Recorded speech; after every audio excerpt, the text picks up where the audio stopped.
Hey everybody, welcome back to the Things That Move Me YouTube channel. Today I wanted to talk about this new game that I've been playing for a couple months now. It came out in 2015 and it was ended up being one of the best games of 2015.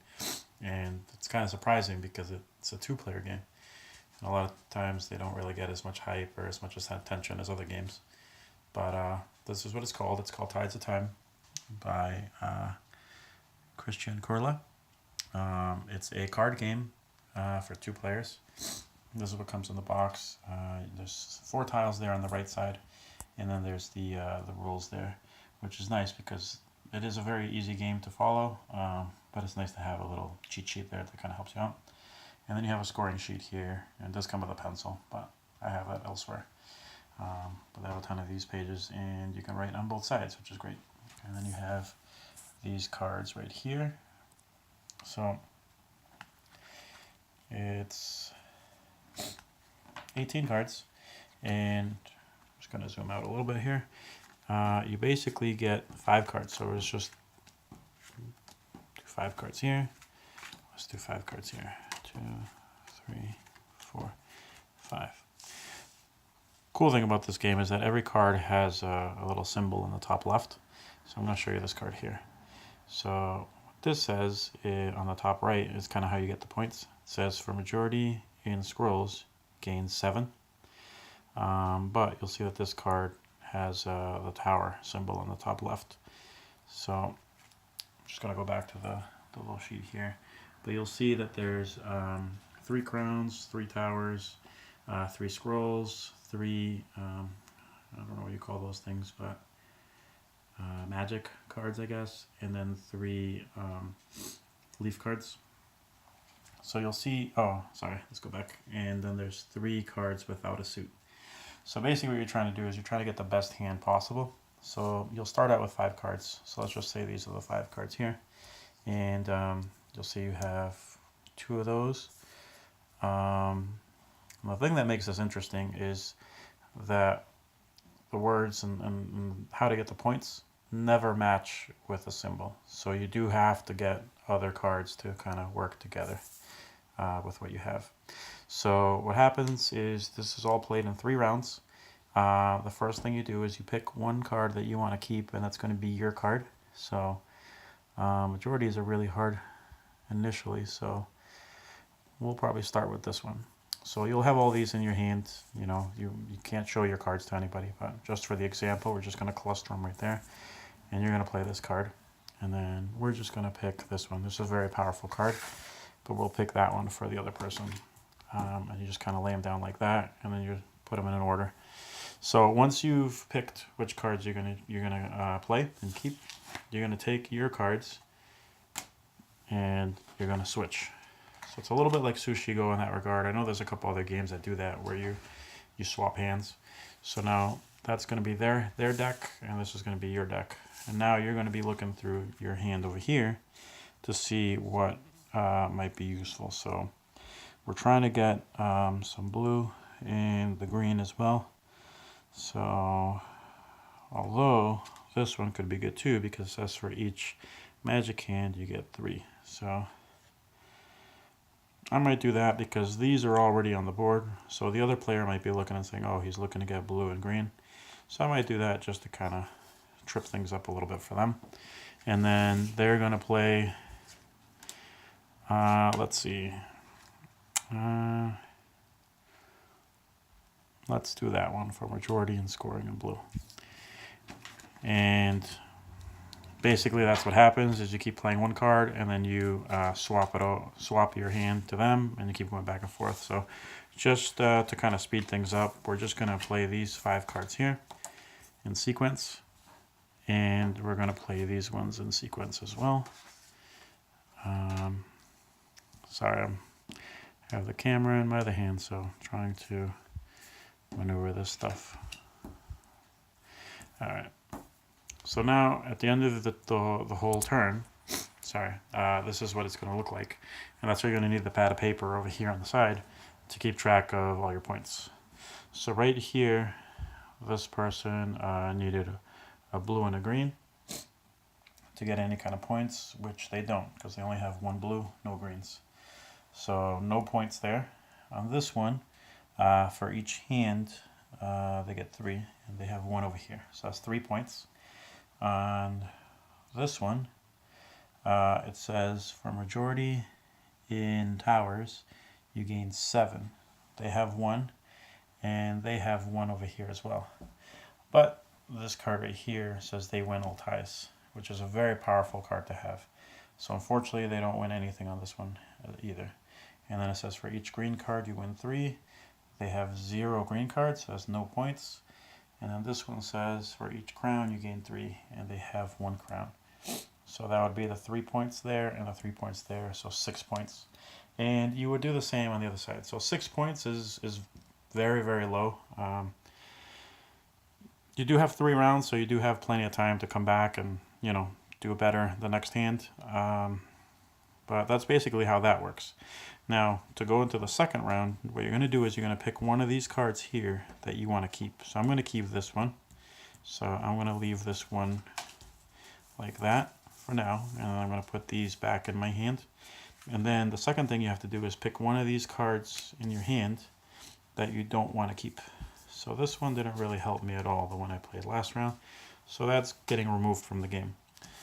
Right? So now you have 3 cards in your hand, and you're going to take from the deck, you're going to get 2 more cards. So we're going to put that one there, that one there. The opponent does the same thing. They're going to keep this one in play, and they are going to kick this one out. So they have only 3 cards. They're going to get dealt 2 more, and that's going to be their new hand. You're going to flip these over because these are going to stay for the remainder of the game, and that's what these tiles are for. They're called relics of the past, and you just put them there so just to distinguish the ones that are not in your hand but that are there for you. So, and then the second round is going to be the same. You're just going to grab one, put it there, swap hands, and just keep laying them out. And it's the same thing, you know. Obviously the second round is going to be a little bit different because you did remove 1 card from the game, and you just got 2 more in your hand that are brand new. So that's going to make it easier. Also, you have 1 more card in play. So now you have 6 cards in play. So getting some of these combinations that are a little trickier are actually going to be a lot easier because you have so many more cards. So like this card right here, it says for a set of crown, tower, I don't know what that is, leaves, I guess, scrolls, and the magic hand, you gain 13. This is a very difficult one to pull off because everybody can see it coming from a mile away. But you can always try to go for it, and you know, you'll get 13 points if you can nail that one, in addition to whatever else you came up with.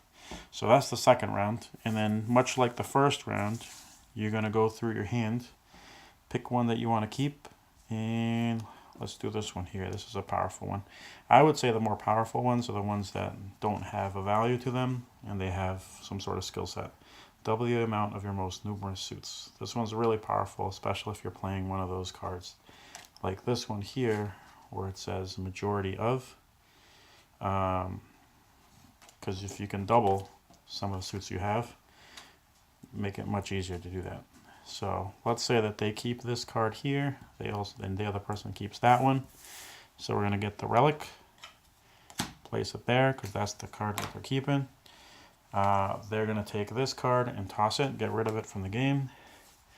The other player is going to take this one because it's almost impossible to get. They're going to get rid of that one, okay? And then you're going to go back on the deck, deal yourself 2 cards, and deal them the last 2 cards. And once again, you're going to play 1 card for your turn, trade your hand to them. Let's play this one for these guys. And let's bunch those together. They're going to go this way, and then they're going to play 1 card, and then you're going to play 1 card, and it's just going to go like that until they're all laid out. So I'm just going to fast forward a little bit and just place them all down the way that they are, just like that. Like that. and then the final card go there. And just like you did in the other ones, you're gonna look at all the points that you acquired and add it up, and that's it. So I mean, the gameplay is actually very, very simple, but because there's the cards themselves lend to getting different points in different ways, it makes it really tricky. Also, because you are swapping hands every single turn, any kind of strategy you might have at the beginning will probably go right out the window until you get your next set of cards. So it keeps it really entertaining, keeps it really fun. There's only 18 cards in the deck, which means you can pretty much put these in your pocket almost and take them with you and play anywhere. All you need is this much space to be able to play the game, which keeps the game, like I said, really, really simple, really fun. You play in 3 rounds. Most of the time, this will take you anywhere from 10 to 15 minutes to play, so it's a nice filler game.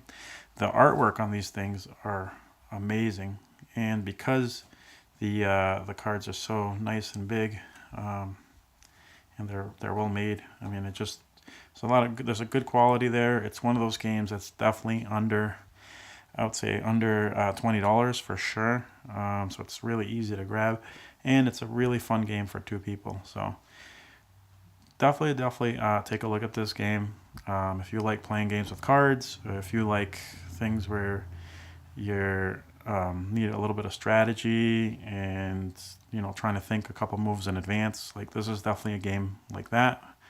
But it doesn't give you too much to think about at all. It's very easy to just kind of, I'll play this, I'll play that, and if I'm lucky, the last 2 cards are going to land exactly how I like. So there is some luck involved, but it's also knowing what's on the table and trying to remember what you had in your hand a moment ago that you just gave the other person. So there's a little bit of memory involved there, and I mean, you really can't overthink this game. Like, you just lay the cards down, try to build what they're trying to tell you to go for on the cards themselves, and then just try to get the most points. You have 3 rounds. I mean, there's been many games that I've played where I completely lost and did really bad in the first round, and then came back in the second and third round and won. So, and sometimes if the game is very competitive and you have a really good system going, you only win by like 2 or 3 points. So it's usually not a blowout. It's usually